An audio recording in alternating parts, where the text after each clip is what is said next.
Alrighty, the work for this week includes some new terms: hegemony, colonial mentality, double consciousness, so these are items to read, and then your homework for the week. So, hegemony, we are looking for definition 2. Hegemony means the social, cultural, ideological, or economic influence exerted by a dominant group.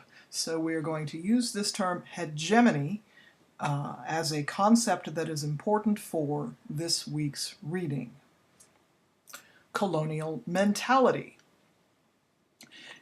A colonial mentality is the internalized attitude of ethnic or cultural inferiority.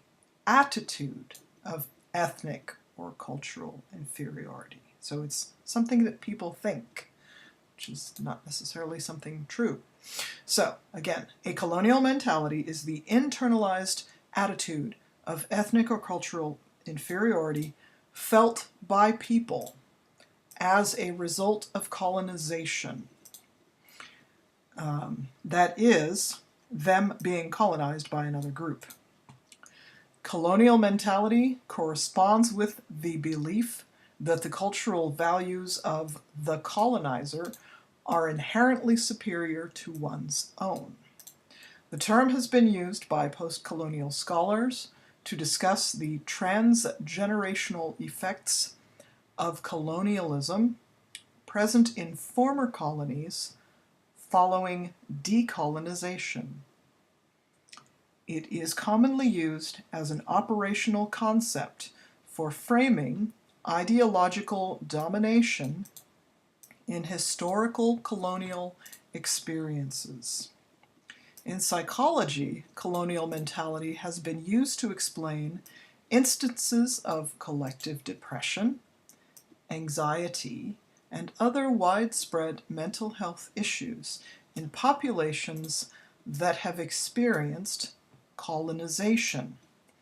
Notable Marxist influences on the post-colonial concept of colonial mentality include Frantz Fanon's works on the fracturing of the colonial psyche through Western cultural domination, as well as the concept of cultural hegemony developed by Italian Communist Party founder Antonio Gramsci.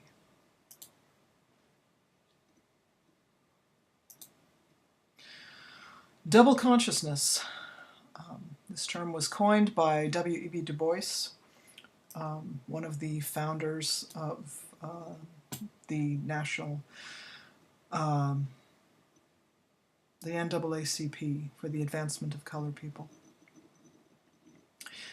Double consciousness is a term coined by W.E.B. Du Bois to describe an individual whose identity is divided into several facets. As a theoretical tool, double consciousness reveals the psychosocial divisions in American society and allows for a full understanding of those divisions. Du Bois's focus on the specificity of Black experience allows for challenging injustice in national and world systems. The term was first used in an Atlantic Monthly article titled "Strivings of the Negro People" in 1897. In 1897, you could say the word Negro and assume that you didn't offend anybody, and that was fine. I wouldn't try doing that today. It's not considered a polite term today. But in 1897, that was not a terrible word. At least it wasn't thought to be by most people. Okay, first used in Du Bois's article in the Atlantic Monthly. It was later republished with minor edits under the title "Of Our Spiritual Strivings" in the, shall we say, extremely famous book. If you've never read it, you should read it, and you can read it for free online. The 1903 book, "The Souls of Black Folk." It's a really skinny book, too, easy to come by in a used bookstore. Du Bois describes double consciousness as follows. Double consciousness is a peculiar sensation.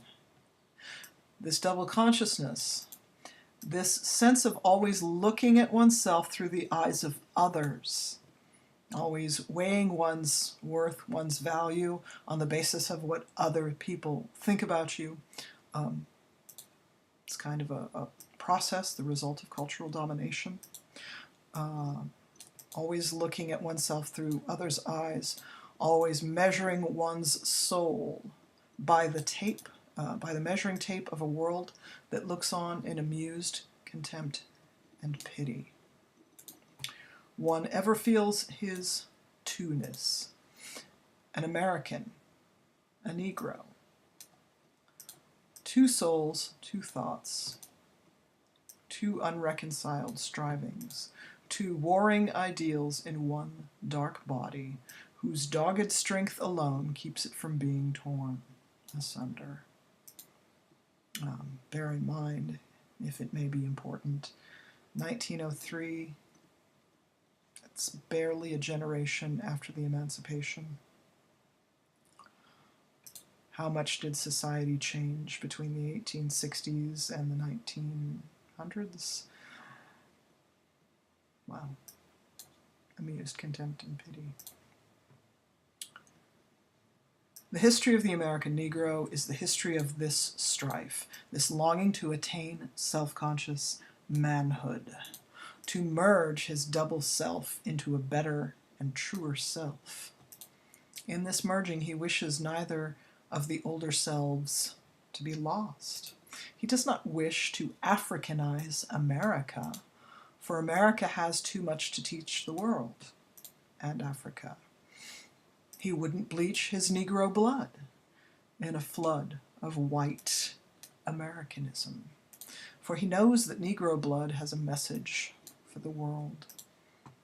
He simply wishes to make it possible for a man to be both a Negro and an American without being cursed and spit upon by his fellows, without having the doors of opportunity closed roughly in his face.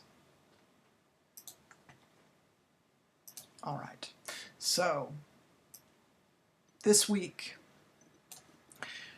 read in the Siegel Book of Literature stories, Roman numerals 33 to 44 in the introduction, and read Everyday Use by Alice Walker, pages 480 to 489. And of course, read the above on hegemony, colonial mentality, and double consciousness. And for your writing, in a couple of paragraphs, 300 to 400 words, answer the questions below. So, compare and contrast character analysis. All right. In Everyday Use, you have three primary characters. It's a family, yes? The mother, Maggie, and Dee. So the mother and the two daughters, Maggie and Dee. You're to describe and compare and contrast these three characters as your character analysis. In your comparison, you are to focus on what their daily lives seem to be like on the basis of what you read. What things do they each seem to enjoy doing? Because they're not the same, so that's probably a contrast. And of the three characters, what seems to inform their values and identities? How do they see themselves? So you can see how we're moving toward the terms right away, right? So your first paragraph is just comparing and contrasting these three characters in these terms. Their identity, if you like, and what forms their identity, what they think about themselves. And then you're to write a second paragraph. And in your second paragraph, you're to apply your comparisons and contrasts to these terms above: hegemony, colonial mentality, double consciousness. So, how do these three characters seem to embody a colonial mentality? You see a colonial mentality, ways in which these characters are seeing themselves through a white lens, if you like. Where do you see colonial mentality for Mother? Where do you see colonial mentality for Maggie? And where do you see colonial mentality for Dee? Okay. Or double consciousness. Perhaps you see colonial mentality for some of these characters and not others. Perhaps you see double consciousness for some of these characters and not others, but the job is up to you. Okay, so how is that colonial mentality or that double consciousness used to negotiate their lives within a hegemony? Okay, and so that's it. So read everyday use, go over these terms again: hegemony, colonial mentality, and double consciousness. Compare and contrast these characters identity-wise, and then compare and contrast these characters in the terms of colonial mentality, double consciousness, and negotiating their lives within hegemony. All right.